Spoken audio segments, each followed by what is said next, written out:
In today's video I'm playing through all of WarioWare, as even after beating Wario World recently, I'm still craving a bit of Wario goodness. So as there still hasn't been a new Wario World game after over 20 years since the original, I thought playing through this would be the next best thing. Surprisingly, this game was released in the same year that Wario World did, back in 2003, and is of course known for its iconic micro games. Alongside the charming little cast of characters it's got, I also learnt recently that this game got released on the GameCube as well, which is pretty interesting. But anyway, if you end up enjoying the video, definitely consider subscribing, I'd really appreciate it. And with all that said and done, let's begin WarioWare. The game begins with Wario picking his nose while watching a bit of TV, when all of a sudden there's some breaking news that game sales are skyrocketing, which made Wario's eyes bulge with imagined riches as he came up with an idea. Wario then immediately went and bought a computer and started to make his very own game, and after trying out a bit of game dev for less than 5 seconds, he fell asleep. So he decided to call his friends to help him make some games. Wario then started to get his reps in, then after challenging me to beat his games, he jumped from this trampoline into the sky and then fell inside this radio, which was a bit much to be honest. Like, Wario, you really didn't have to do all that. After that I got to try out my first set of micro games, and these were pretty simple. They were mainly just about reacting to stuff on time or moving around. And once I completed 9 of them, I faced a boss stage. And again, this was pretty simple. I just had to press A at the right time. And after beating that stage, I'd completed what was basically the introduction level. And next up,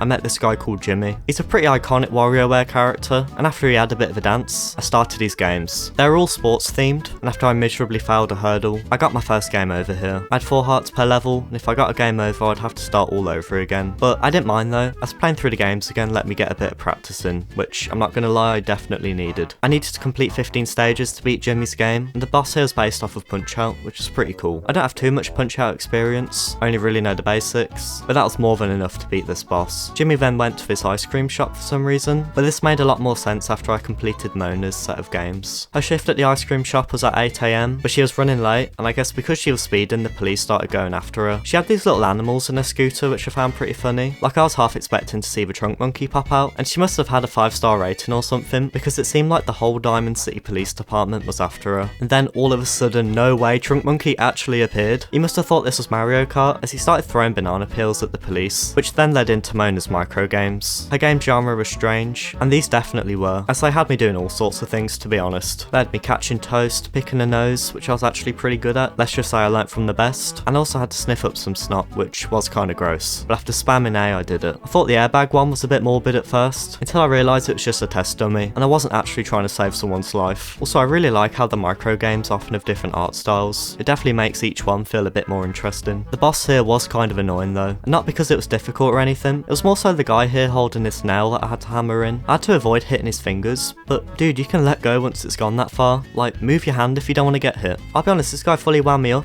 Anyway, after that boss, Mona just about got to work on time, and she joined Jimmy on the ice cream shop screen, and that's when I realised that all of the characters that I unlocked would go here. So I then went to get my next 2 characters, being Dribble and Spit. They had some sci-fi games for me to play, and it took place inside of this taxi, and during the taxi ride, I played their games, and to beat this level, I had to complete 25 micro games, which was kind of a lot, but after playing this bootleg looking Mario fighting game, I played the boss level, and it was basically an old arcade style shoot 'em up game. I got some upgrades by collecting these mysterious green power-ups, and after I eventually figured out that I had to get this ball to go into this swirly thing, I beat the boss enemy here, which was just another circle inside of an even bigger circle. My character then finally reached the sea, and he just transformed into like a merman or something and became one with the sea, and it's actually quite an emotional moment, with Dribble and Spit both waving goodbye, but then they realised that they forgot to collect the fare, so they went to drown their sorrows with a bit of ice cream. Before I started the next level, I tried out one of the 2-player games by myself, and to be honest I didn't really know what I was expecting here, but I'm sure it'd be fun if you had someone to play with.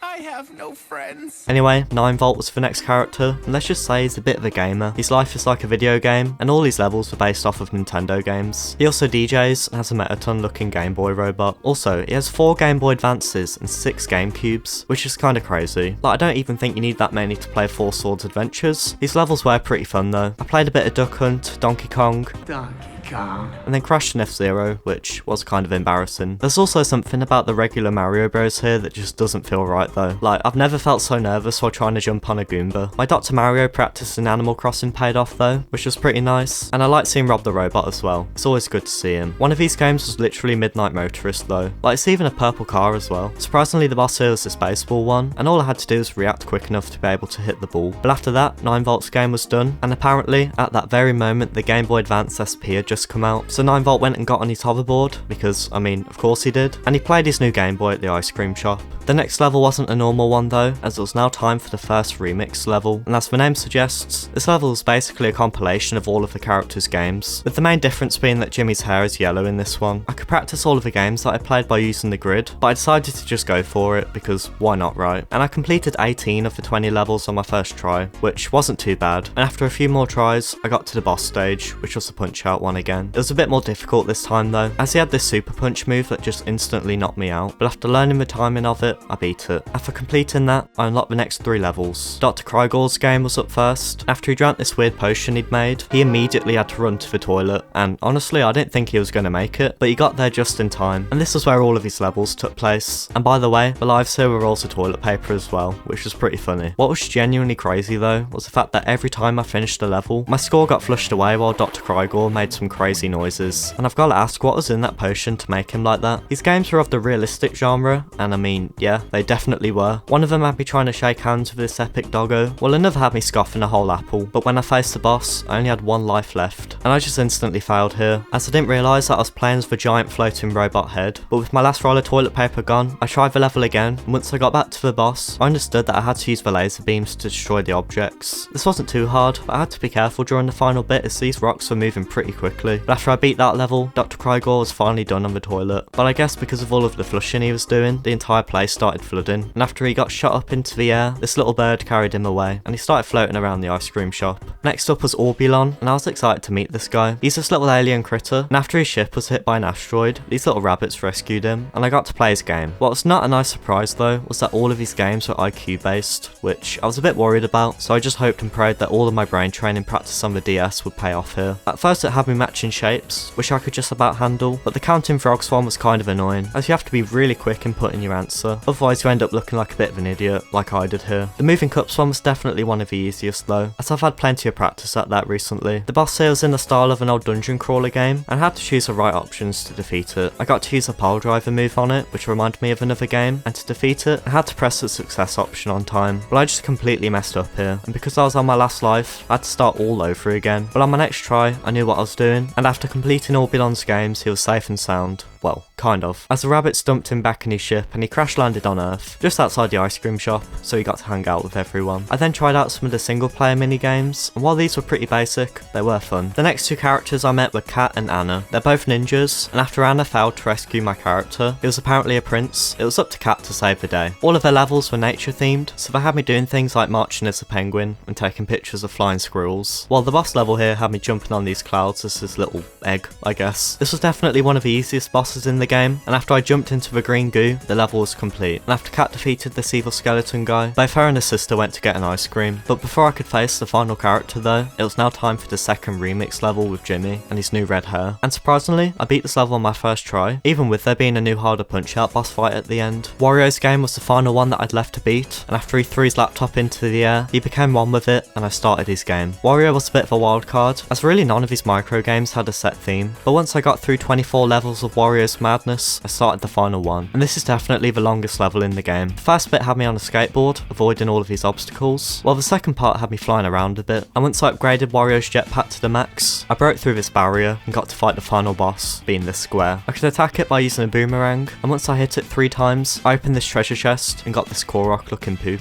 But then all of a sudden a boulder appeared, but when I held right to run away, nothing happened and I died. This kinda confused me, so when I got a game over here, I went and practiced this level on the grid, which made me realise that I just had to spam A to run away from it. So with that knowledge, I went and played through Wario's games again, and when I got back to that boss, I knew what I was doing this time, so I managed to get away. I'd now finally completed Wario's game, and he kinda creepily hid around the back of the ice cream shop. And then after a 3-week time skip, Wario's game was selling amazingly, and of course he decided to keep all of the money for himself. The rest of the characters tried to call him out on it, but he ended up just getting in his rocket and flying away. But just as he was about to leave the planet, he ended up crashing into Dr. Krygor, which sent him flying back down into the ocean, and that was was it, the credits rolled. Well, kind of, as this was just the name of all of the characters that are in the game. There was then a post-credits scene showing that Wario was alive and is returning in Avengers Doomsday, and after that, I got brought back to the main menu, where there were a few new icons on the screen. These are little challenge levels that you unlock in the post-game, with the easy difficulty one being the first one that I played. Something seemed a bit familiar about this pig background, and I quickly realised that this level is the one that the Smash Bros stage is based on. I ended up getting a high score of 51 on this level, which was more than enough to unlock the next difficulty, being thrilling. I only had to get a score of 15 to unlock the final difficulty, so I thought this was going to be really easy, but then I realised that I only had one life during this, so I couldn't make a single mistake, and yeah, this level is definitely the one that took me the longest to complete. I just hoped every time that I'd be given a nice easy batch of minigames, but I knew it was over whenever the Game Boy or Pinball one appeared. They were definitely my least favourite ones. I was so nervous whenever I was close to getting a high score, but I tried not to think about it too much, and just kept going.